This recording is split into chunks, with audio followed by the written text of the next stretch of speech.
something like a as far psychic as the online medium. lectures Yeah, go medium, about clairvoyant. research, the way to Clairvoyant, the material, yes. Yes, but he always sees in the Jewish past. history A lot of classes. hindsight. Now I'm working hard on getting the text version just right. And so to that end, So, I created an Grant, online did you course discover that you had this special little power where you can touch people's arms and see specifically their life to story? allow you to interact with the I mean, videos it that doesn't are already fully work like available that. online.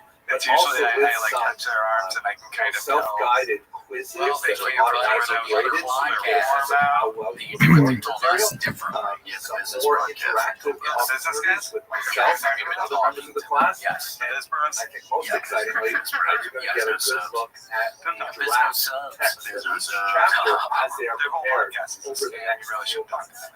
And you'll be able to actually comment on the text. They're great guys, is what I meant which will to give say. you a chance to And we really appreciate improve their it. So when we business. finally go to print, This is getting it's going to reported be back something to that is our web. literally Yeah, the crowdsourced mercenaries are with going to your report. input so we can create a You're really screwed. great history. I'm very Just gonna excited have to delete this prospect segment. of learning Welcome to our what times, dude. I Yeah. observe in the work that maybe I I was should trying add to look in up some this more details. 824 brandy What movie. I areas, heard about you know, this. maybe Yeah, we're perfectly spelling clear to me, but perhaps I'm not with a explaining line. very well, and so give you a sense of how I mistake. change Yeah, I know. perhaps the presentation It's material. like the front room or something. Plus The 824. course It's this material one, for this Yep. first course is going to Oh, and cover there the you guys are at first the volume. dinner table. That is biblical Jewish history. We're going to go from the Grant, is there any way you could also pull up Abrahamite era of Israel before the Dracula's arrival haircut of and the early Hebrews?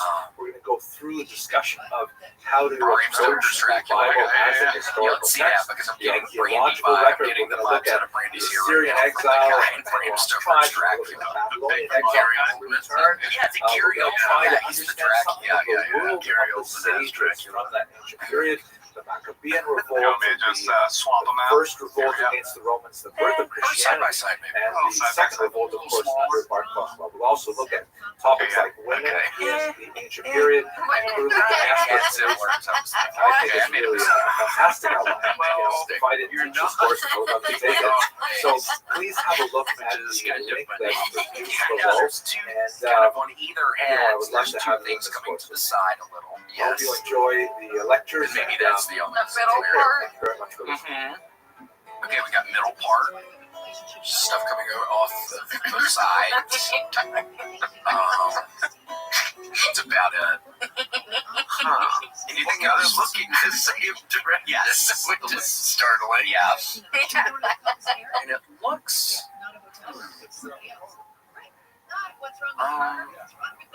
Do you think it was supposed to look like a heart? Hello and welcome to another episode of Jewish History Lab. Today I'd like to spend some time looking at the origins of the Jews in the It totally Americas. could be. Now, I we're like all Love familiar Subs with the Drive, famous right? voyage of Christopher Columbus that, of course, coincided with the expulsion of Well, the maybe they'll make Jews another from one of Spain. them. And one of the most Nosferatu fascinating movie, though. questions That'd be regarding creepy. that specific Yeah. moment in history Robert Eggers. is the question of Oh. Columbus' own Robert identity. Eggers. He himself liked Eggers. to kind of cultivate the idea You ever play that he might possibly be of Jewish I know that extraction. shit is. As the great historian so once put it, Video the game history like regarding that. I know Columbus's that shit. origins is Yeah. largely the It's outcome some of his own shooter, shoot 'em up. mendacity. I wish God, I Casey, lived in a don't time ever when start people playing still with use them words too. like You don't have that. a video game system. Anyway, I don't even and think as a this result, is it is equally no. impossible Yeah, well, to that's good. exclude Don't or get to one. confirm They the can be hypothesis that he was What do you descended have? from a Jewish or Oh, ex-Jewish PS5 family. Slim. He himself PS5 likes to, Slim. use Nice. Jewish phrases from The time to little time The and little to tiny one. Oh my gosh, have we're some in it kind too. of buried, It is coded, wonderful. mysterious things How in much his have I been playing signature America? and elsewhere A lot. to suggest that perhaps he was of Define that Jewish like origin. Casey now. He liked to Hours out use of the Jewish day. phrases from How time many? to time. He liked to, Like Six kind of to 10 bury hours a coded day. things Oh, wow. in I his can rest my writings voice. that suggested that perhaps there was a Jewish Video background. games are perfect for And he resting your famously, voice. for example, You don't really have to pushed off the talk. actual date of departure in order But you have to that be it should careful. not fall Yeah. within the inauspicious time of the Fingers Jewish are calendar, fingers the are 9 fingers days that strong. begin at the beginning of the month of Thanks so Av much, and but we'll at see the if 9th DLC of Av. pack He comes actually out pushed very off the soon. departure Really looking so forward to that it would What's not DLC? fall within those inauspicious calendar Oh days. God, I wish you But didn't ask without me that. I don't doubt, know what it stands Columbus for. It's like when certainly they add some cultivated extra part of relationships the with game. many They add Spanish something. I gotta Jews play with and the gaming conversos. crew. A case in Believe it, point yeah, that down well loadable illustrates his content. relationship with these Okay, well, Spanish, next time, Jewish, please and don't crypto-Jewish correct me backers like that on was here the when fact I that know I'm after struggling. he embarked